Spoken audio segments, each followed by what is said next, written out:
You can go ahead. Alright.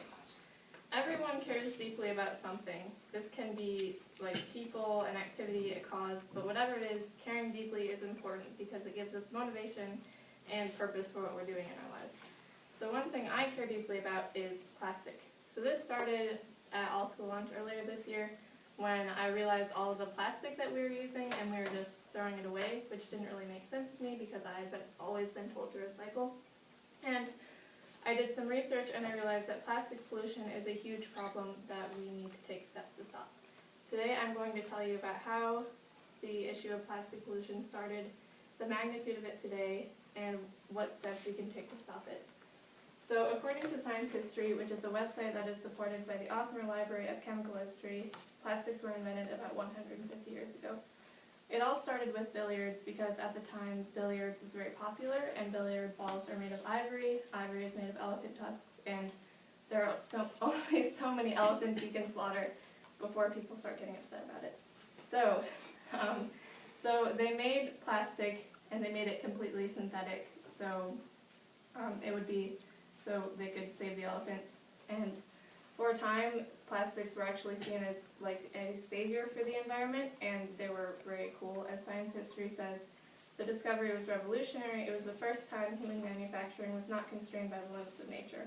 And it was true. It was amazing. Limited resources like wood and stone all became seemingly unlimited. But the thing about making something completely synthetic means it doesn't really bode well for the environment. So a thing that is not good about plastics is they don't break down easily. According to Laura Parker, who is a writer for USA Today and the Washington Post, it takes around 400 years for plastics to actually break down. Parker states that out of 8.3 billion metric tons of plastics that have been produced, 6.3 billion metric tons has become plastic waste, and of that, only 9% has been recycled. So, and another 79% has gone to the natural environment, which means a lot of it ends up going to the ocean. So Plastic Oceans, a group that is committed to the eradication of plastics, 8 million tons of plastic are dumped in the ocean every year, which creates a lot of problems for marine life. So according to Diane Parker, who is a writer for Marine Debris, which is a group supported by the Department of Commerce, there are three main problems that happen with plastic pollution in the ocean. The first is the invasion of foreign species, which is where like barnacles and crabs and stuff attach to like to microplastics, and they get carried to other parts of the ocean, and then they can mess up ecosystems when they go to those parts of the ocean.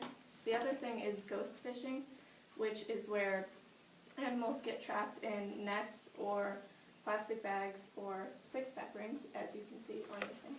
And the third problem is ingestion, which is where animals eat plastics that they think is food, and they get full, and then they die. So you may think the way we can solve these problems is to just recycle, but it is much more complicated than that. According to Deborah Winter, a writer for The Atlantic, only 50% of what we put in the recycling bin is actually recycled. There are three reasons for that. One of them is you can't recycle dirty plastic. This is dirty, as you can see here, and lots of people don't know that. The second reason, according to Lily Gold-Sedigat, an environmental journalist, is there are two types of plastic. There are thermoset and thermoplastics. So thermoplastics you can melt down and use again, and they're actually recyclable. And thermosets you can't melt down and you can't use again. So they're not recyclable, and solo cups are not recyclable. The third reason is if there's no market demand for recycled plastics in your area, like where you live, there's no reason to recycle. So if no one's going to pay money for recycled plastics, then there's really no reason to recycle it. And also it's cheaper to buy new plastics than to pay for someone's salary to recycle this plastic.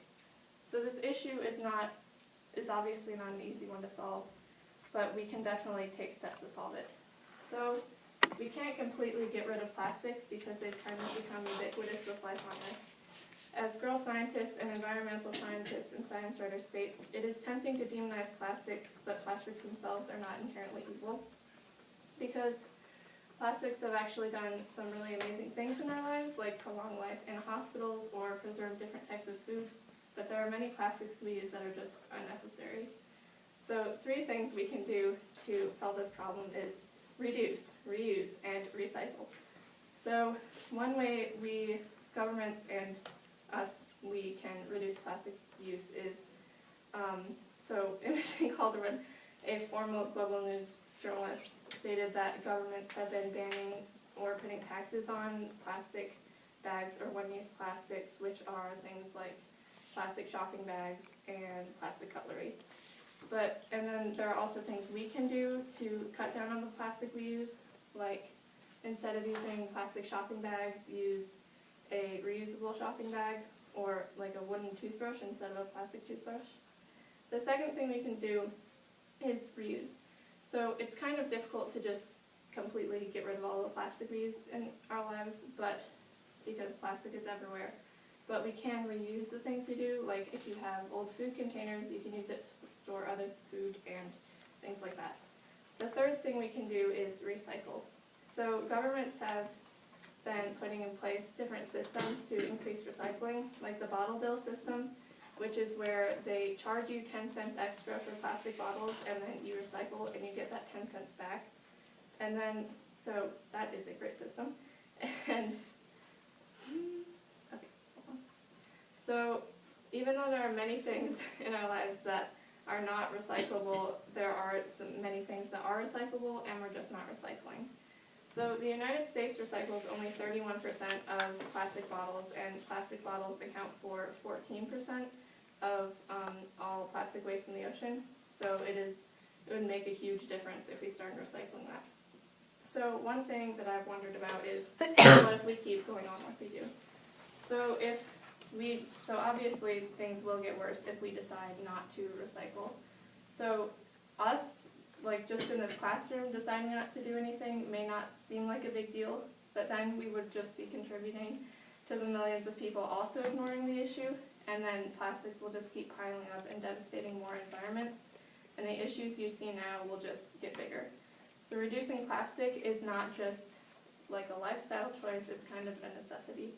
So in order to make life livable on Earth and for our future, we need to decrease the amount of plastic we use. It's an obvious problem, it's a huge problem, and it needs to change. We only have one life on this Earth and one Earth to live it on, so we should do something about it.